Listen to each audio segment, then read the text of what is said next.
Buenos días chicos. En la clase de hoy vamos a ver como tema nuevo el tercer sistema de representación que damos dentro del taller introductorio y también en la materia sistemas de representación. Ya vimos sistemas de proyecciones ortogonales, que es una representación bidimensional.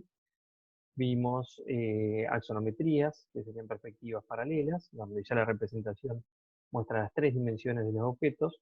Y lo que vamos a ver hoy es perspectiva cónica, que es la que se llama también perspectiva real o cónica, que a través de un procedimiento o un método geométrico o gráfico nos da como resultado representaciones muy aproximadas a lo que es la percepción de los objetos en la realidad.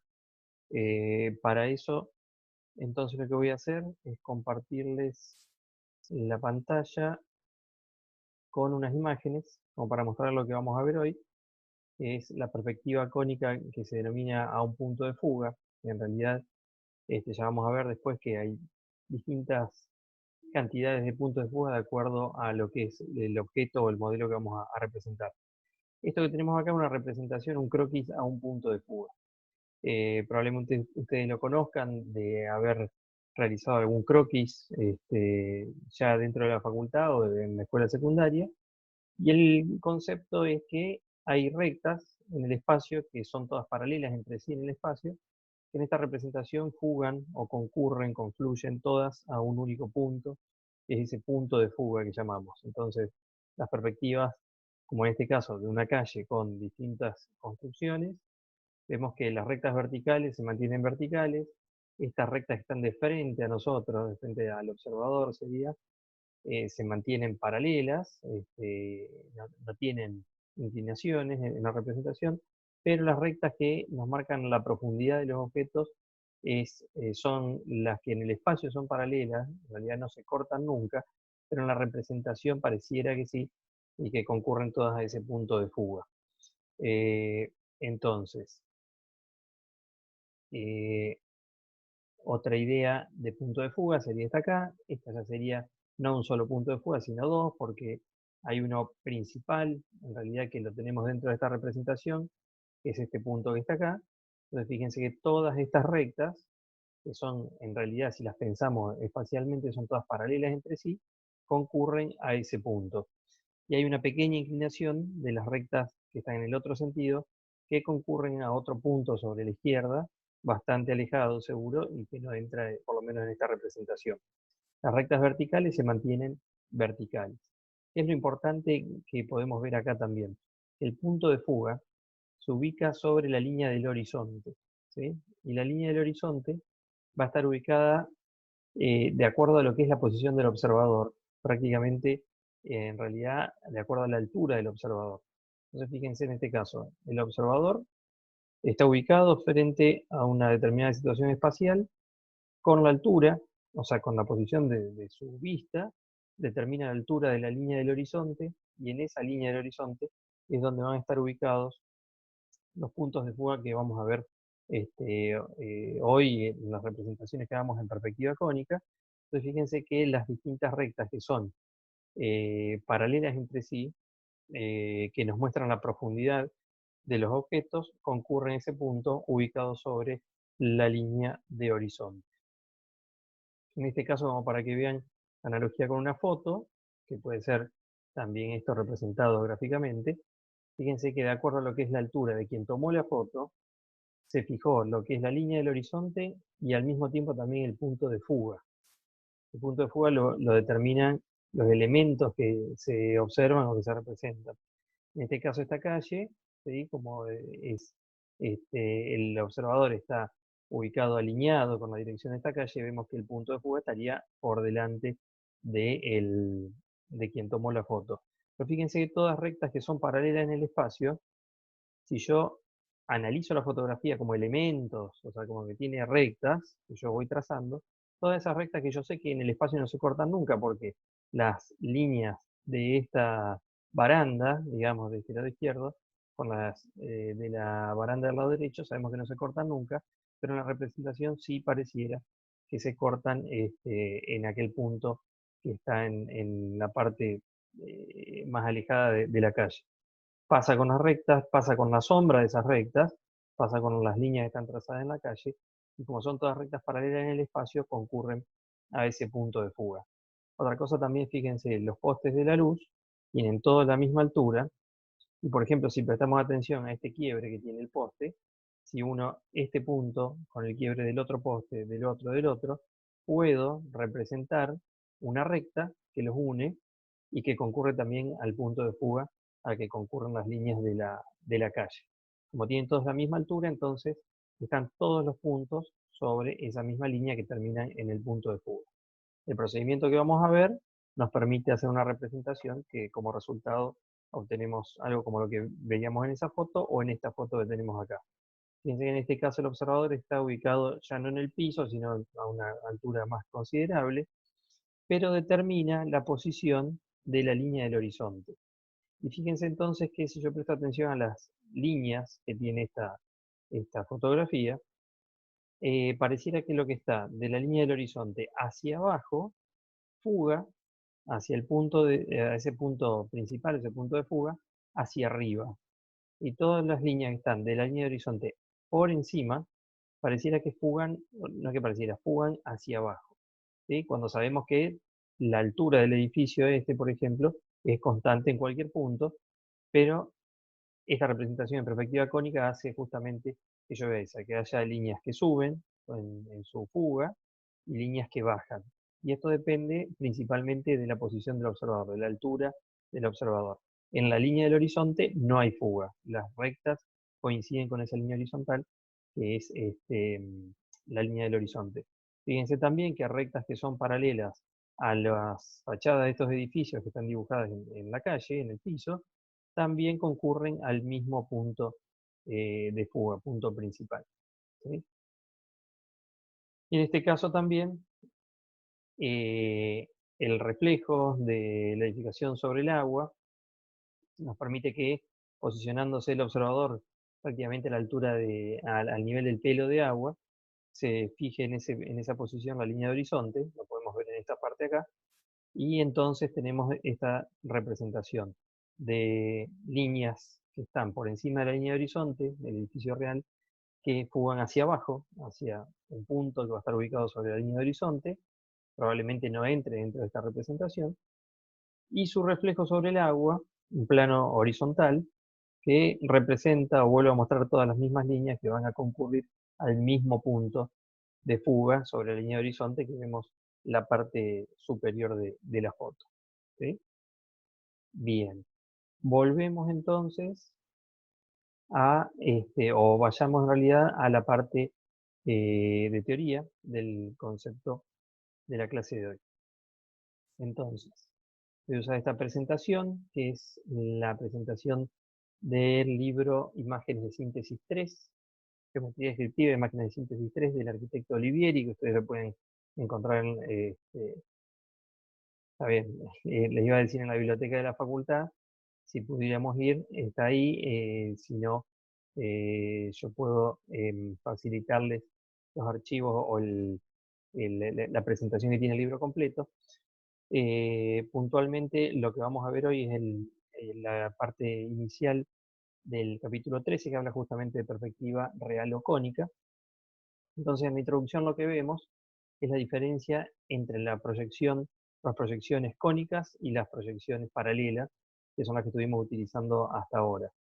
Cuando nosotros hacemos representaciones de vistas ortogonales, hay rayos de proyección, hay elementos en el espacio y hay planos de proyección. Entonces, si el punto A es el objeto en el espacio y yo tengo un rayo que es perpendicular al plano pi, ese rayo pasa por A y cuando interseca al plano pi genera la proyección del punto A en ese plano. En el caso de las axonometrías, como la proyección es oblicua, lo que pasa con los rayos de proyección es esto, no son perpendiculares a la pantalla, sí son todos paralelos entre sí, inciden sobre los puntos y generan también la proyección sobre el plano pi.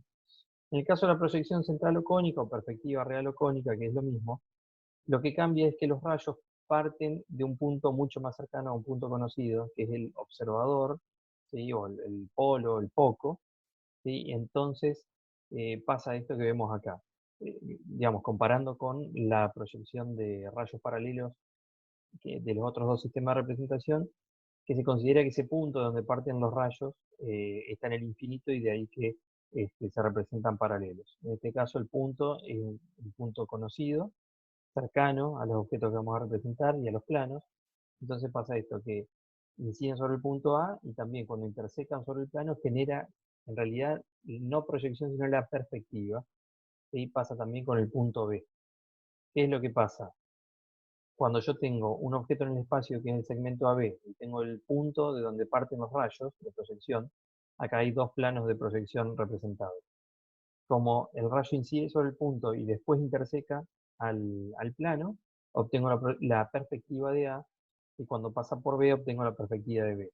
Como esto, el plano, en la medida que esté más alejado del objeto, la perspectiva va a tener mayor dimensión. Aunque fíjense que las perspectivas son iguales de los objetos, la dimensión es mayor, incluso mayor que el objeto en el espacio.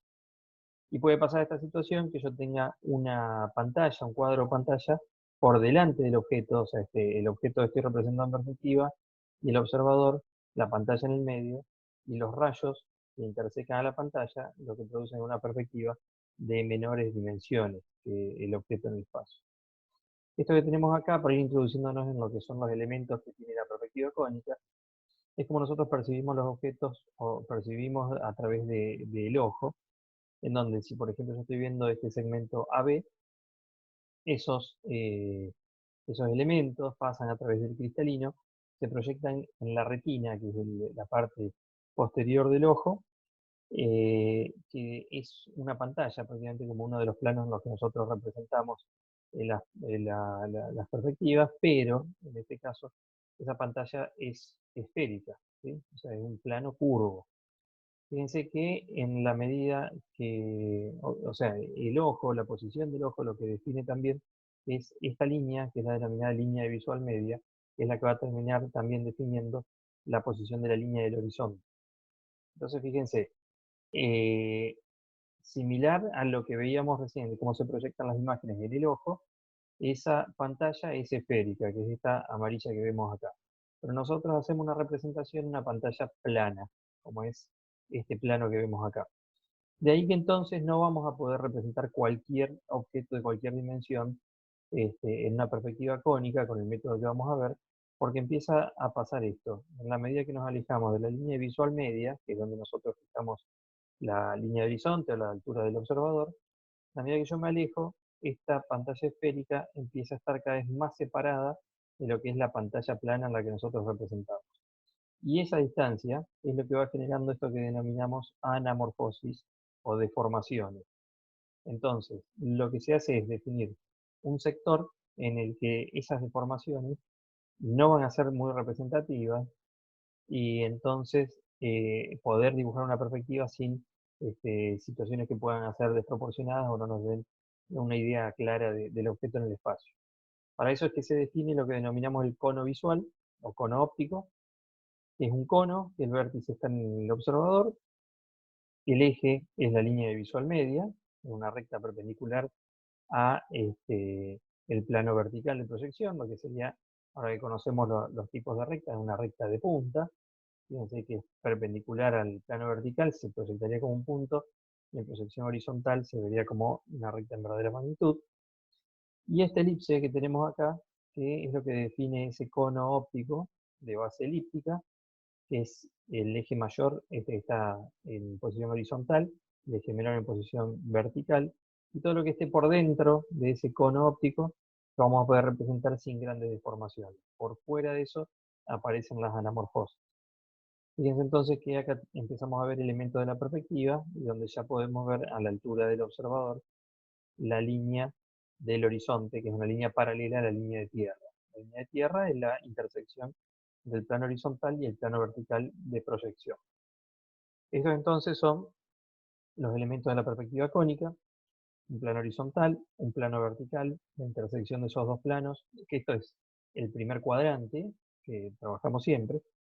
La intersección de esos dos planos es la línea de tierra, el observador, que está posicionado acá donde lo vemos, lo que determina es la altura, o sea, con su altura determina un plano de visual, la línea de visual media, que es esta recta que va del observador a este punto P, que se denomina punto principal en el plano vertical, y con esa altura la línea de horizonte, una recta paralela a la línea de tierra. ¿Sí? Esos son los elementos de la perspectiva. ¿Qué es lo bueno de la perspectiva cónica? Que nosotros podemos elegir la posición del observador, la orientación de qué es lo que queremos observar o reforzar en una representación en perspectiva cónica, y podemos variar la altura del observador o la ubicación de la línea visual media, y de ahí obtener el resultado que busquemos con esa representación, que ya no es tan técnica, sino que es más morfológica.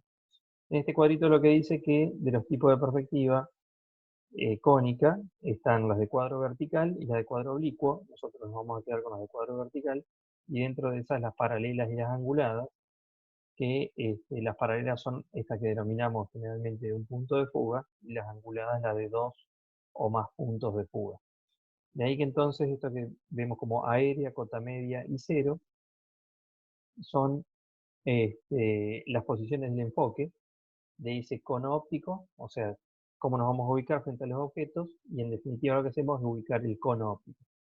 Fíjense, en proyección horizontal, o sea, la vista superior, ese cono óptico tiene como amplitud un ángulo de 45 grados. Entonces, ubicamos, primero, por supuesto, está la vista superior del objeto que queremos representar, ubicamos el observador, ahí queda definido, de acuerdo a la posición de la pantalla, queda definida la línea de visual media, que es esta recta perpendicular a la pantalla, y a partir de la línea visual media, este ángulo de 45 grados que se reparte mitad a cada lado. No se puede orientar o poner los 45 grados a un solo lado de la línea visual media.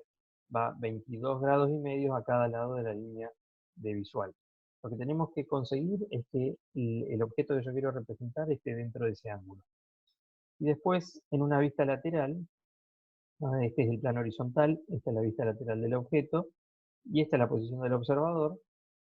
Con la altura se ubica la línea visual media, que es la misma que esta que vemos acá, pero en proyección lateral.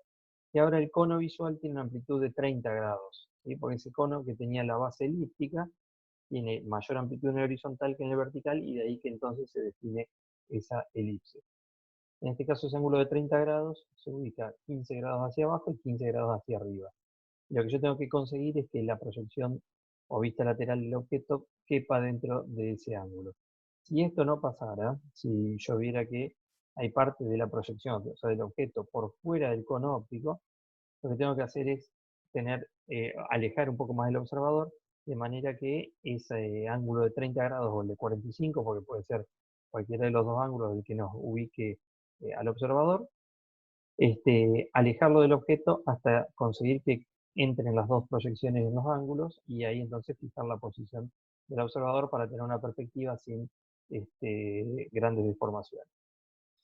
El resultado de perdón, en este caso el observador es más alto que el objeto. La línea visual media, lo que define la línea también de horizonte, está por encima del objeto. Entonces el resultado de esa perspectiva es una cosa como esta que vemos acá. Vemos todas las caras que son planos horizontales del objeto, prácticamente lo estamos viendo desde arriba. Y fíjense que todas las rectas que son perpendiculares a la pantalla, o sea, todas las rectas de punta, en esta perspectiva concurren todas al punto de fuga, que es este punto principal, de donde la línea visual media intersecta al plano vertical de proyección. Otro enfoque sería a una altura, podría ser peatonal, o a una altura intermedia, en donde fíjense la línea visual media ya está por debajo de la parte más alta del objeto. Las dos proyecciones están dentro de los ángulos de 30 y 45 grados, por lo que la posición del observador es correcta, y el resultado es este que vemos acá. Vemos que de la línea de horizonte hay objetos que fugan hacia arriba y objetos que fugan hacia abajo, como veíamos en la foto. Y esto lo da justamente la posición que nosotros, o la altura del observador que nosotros elegimos. Y en este caso, como para dar una idea, a lo mejor de la representación de algo de una escala más de relación con con una persona, el que tiene un sector por encima de la persona y el resto por debajo. Podría ser un mueble o algo ya de una escala más chica, perdón, o más grande de lo que veíamos en esto acá, que podría ser, por ejemplo, la perspectiva de algo que tenga un tamaño de una silla o un mueble bajo. Esto sería un poquito más alto. Y por último, lo que se muestra acá, si elegimos que la altura del observador sea 0, o sea que el observador prácticamente esté como tirado en el piso, la línea de visual media coincide con el plano de tierra, con el plano horizontal, se hacen las verificaciones del ángulo de 45 grados y de 15 grados también. Cuando las dos proyecciones están dentro de esos ángulos, entonces se puede representar la perspectiva y la perspectiva tiene este formato, este resultado. Entonces fíjense que en este caso, ya el objeto, como el observador está tan abajo, da la sensación de una escala mayor, probablemente la representación en perspectiva de un edificio. ¿Sí? Bien. Lo que vamos a ver ahora son algunas de las propiedades de las perspectivas, la perspectiva cónica, como para tener en cuenta que nos van a ir ordenando determinando cómo utilizar el procedimiento en algunas situaciones, puntualmente hoy en cuestiones relacionadas a las de un punto de fuga. En esta axonometría lo que vemos son el plano vertical, el plano horizontal, el observador ubicado parado sobre el plano horizontal. Queda definida entonces la posición de la línea visual media, que es esta recta perpendicular al plano vertical. Queda definida la línea de horizonte, que por supuesto la distancia que hay entre la línea de tierra y la línea de horizonte es igual a la altura del observador. Sobre la línea de horizonte aparece el punto P, que es el punto principal, o la intersección de la línea visual media con el plano vertical. Y lo que se hace acá, lo que está mostrado, que lo vamos a ver en el sistema vidrico también, es cómo trazo este segmento AC, que está contenido en el plano horizontal, cómo lo dibujo en perspectiva cónica. ¿Sí? Entonces, esto que vemos acá, en negro, es la perspectiva cónica del segmento AC después de aplicar el procedimiento que vamos a ver ahora. Este procedimiento es el que se repite las veces que haga falta hasta conseguir la perspectiva o una perspectiva cónica, todos los vértices o aristas de los objetos, para poder entonces armar esa perspectiva cónica. Fíjense, esto es un sistema diédrico, esta línea de tierra es la que conocemos como B2H1, o sea, a partir de acá hacia arriba del plano vertical, de acá hacia abajo el plano horizontal. Esta es la proyección horizontal del observador, por eso es B sub 1. Esta es la línea de visual media, perpendicular a la pantalla, al plano vertical. Esta es la altura del observador, la que separa la línea de tierra de la línea de horizonte, es esta que tenemos acá. La intersección de la línea visual media con la línea de horizonte es el punto principal al que van a jugar todas las rectas que tengan esta posición. Todas las rectas de punta o perpendiculares al plano vertical de proyección van a jugar a ese punto P.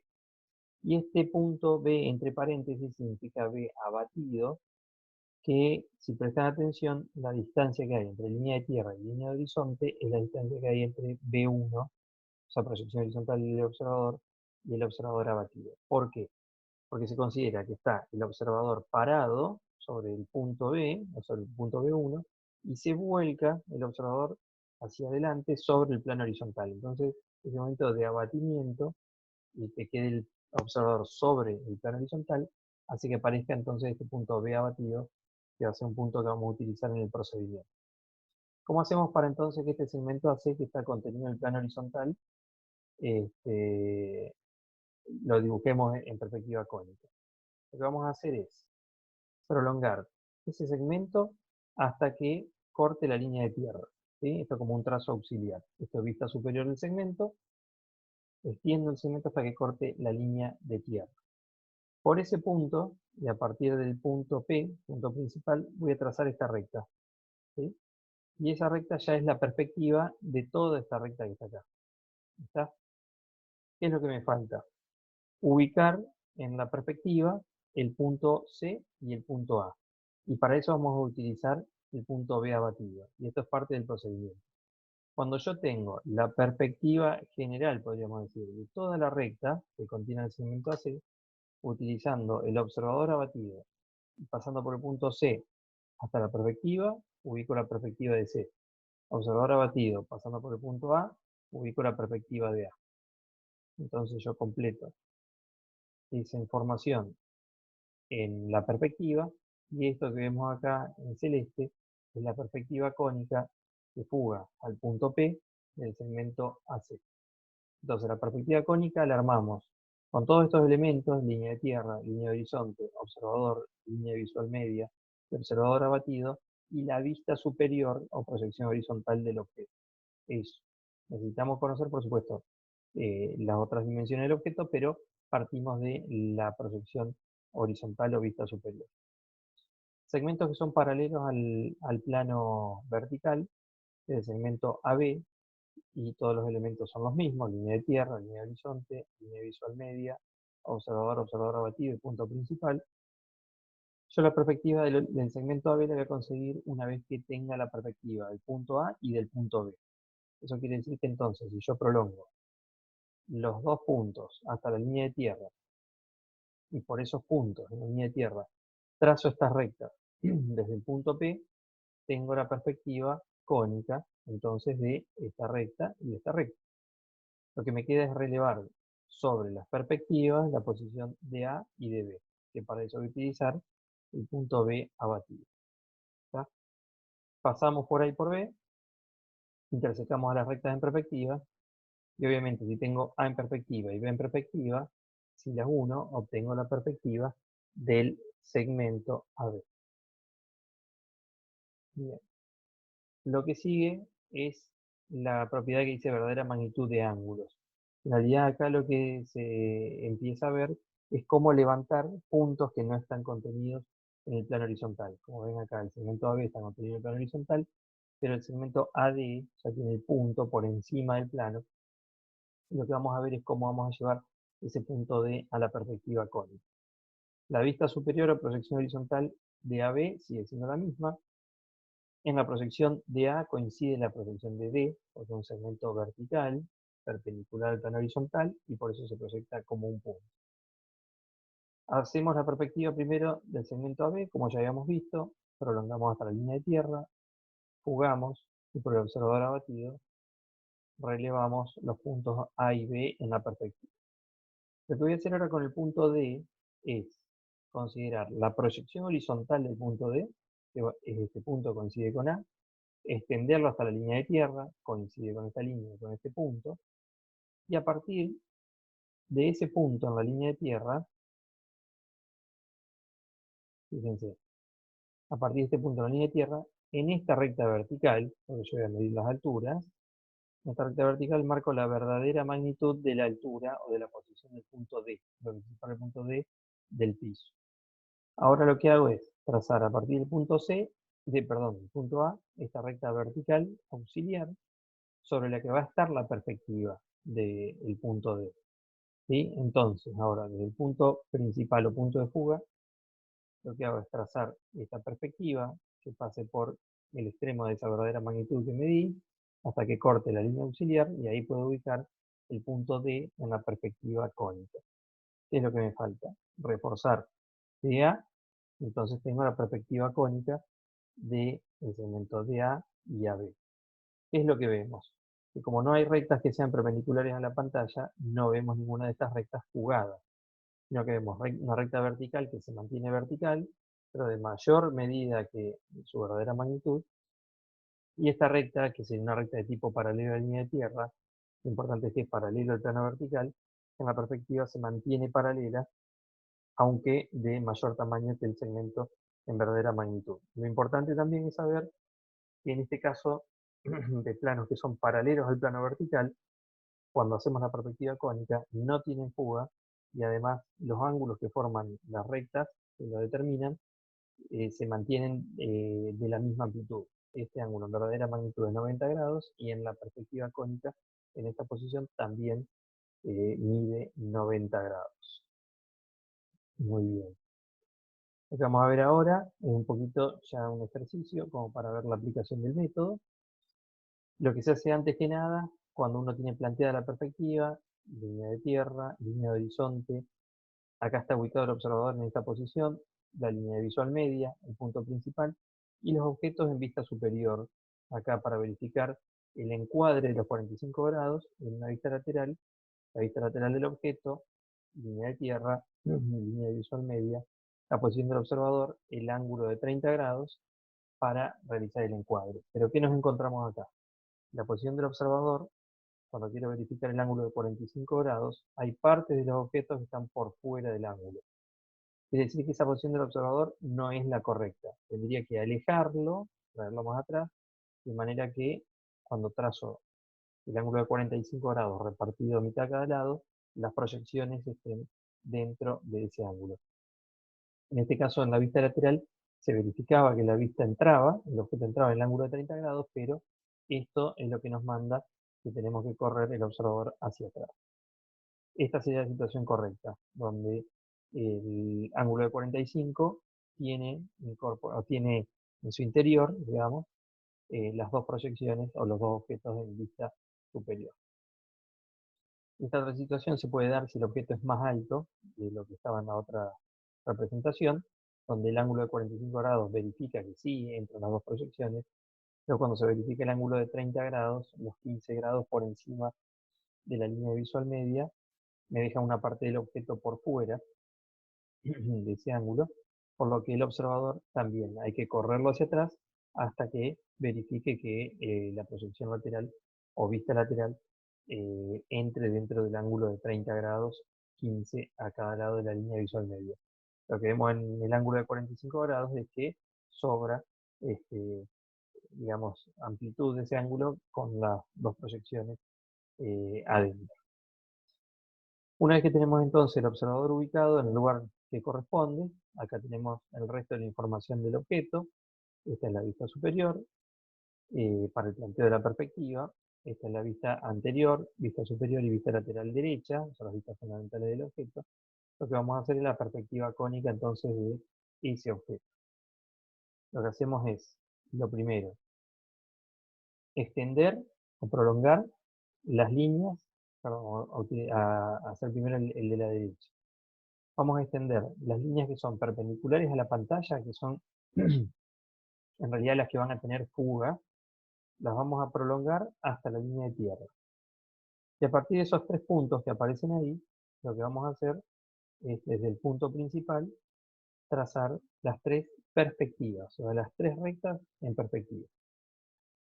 Lo que sigue es replantear sobre la perspectiva puntos del objeto. O sea que vamos a usar el observador abatido y pasando por este vértice del objeto, lo llevamos a la perspectiva y por este vértice del objeto lo llevamos a la perspectiva. Ahí vamos a tener entonces la perspectiva de este segmento que está acá.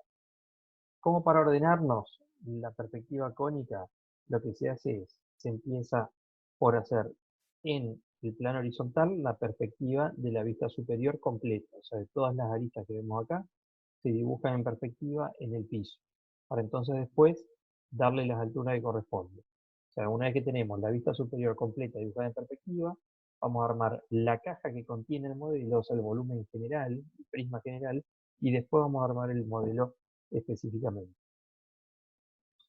Si yo tengo, en este caso, fíjense que llevé este punto a la perspectiva y este punto a la perspectiva. Es este lado de la vista superior.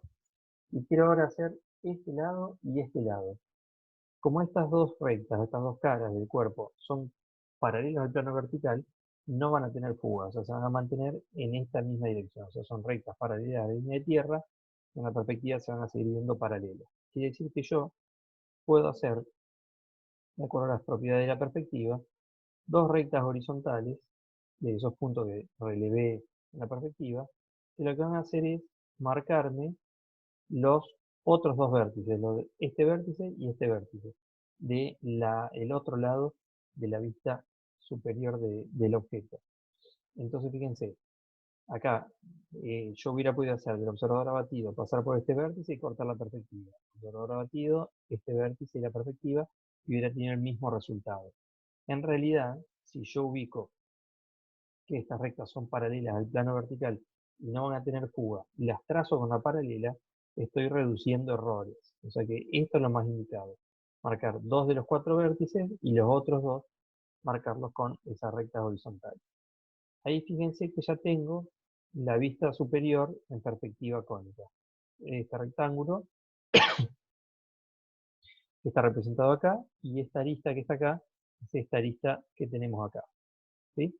Lo que sí ahora va a ser levantar el volumen general, para lo que vamos a tener que tomar una altura. Ahí se marcan las 4 líneas auxiliares, una de cada vértice de la proyección horizontal. Y en este caso se toma a continuación de esta recta, a partir de la línea de tierra ahí, la verdadera magnitud de la altura del cuerpo general, o sea, la altura total del modelo. Desde el punto principal y con esta altura de la verdadera magnitud, lo que se hace es la fuga de lo que es la altura del modelo general. Y aparecen este vértice y este vértice. Y ya tengo ahí cerrada la cara lateral derecha del modelo en perspectiva cónica. Tengo la base, podría pensar, y la cara lateral derecha. Para armar lo que falta del modelo, puedo hacer ahora de nuevo de la caja del volumen general una recta horizontal desde este punto, una recta horizontal desde este otro punto, hasta que corten a estas dos aristas verticales que están acá, de manera que, o sea, lo mismo que hicimos en el plano que está en el piso, pero ahora acá a esta altura, y de esa manera va a quedar definido el volumen que contiene al objeto. Lo que vemos acá también es que a partir de esta línea intermedia, esta arista que está acá, también se trazaron las dos líneas verticales, que lo que hace es ubicarme estos dos vértices. Este vértice que está acá alto y este vértice que está acá. ¿Sí? Serían estos dos. Está el vértice B, que está ahí y ahí.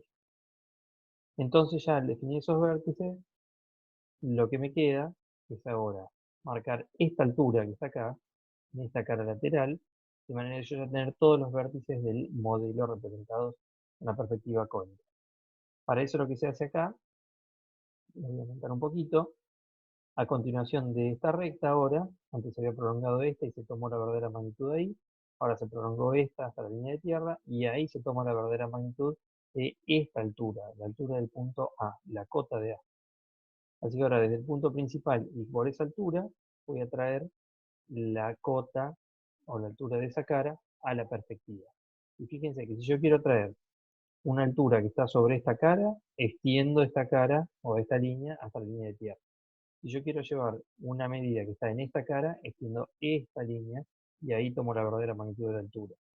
Si yo quería tomar esta altura chiquita que está en esta cara y la tomaba en esta verdadera magnitud, cuando la llevo a la perspectiva, no va a estar en esta cara, sino que son valores, o sea, para que esté correcto, va a estar en esta cara lateral derecha y no en la lateral izquierda. O sea, si yo quiero tomar una medida de esta cara, es la que prolongo a la línea de tierra y ahí tomo la verdadera magnitud. Si fugo desde el punto principal, tengo entonces esta recta y esta recta, uniendo esos dos. Entonces fíjense que ya tengo los 4 vértices de la cara inclinada del modelo. Hay 2 ahí y hay 2 acá. Si yo uno este vértice con ese y este vértice con ese, voy a obtener entonces la perspectiva cónica ya del modelo completo. Si lo ven ahí en auxiliar, lo que queda es reforzar y tener entonces ahí la perspectiva del modelo. ¿Sí? Bien. Teniendo estos conceptos, lo que vamos a hacer es pasar a la ejercitación, que es muy similar a esto acá, como para ir entonces afianzando el concepto y el procedimiento de perspectiva cónica que estamos viendo ahora.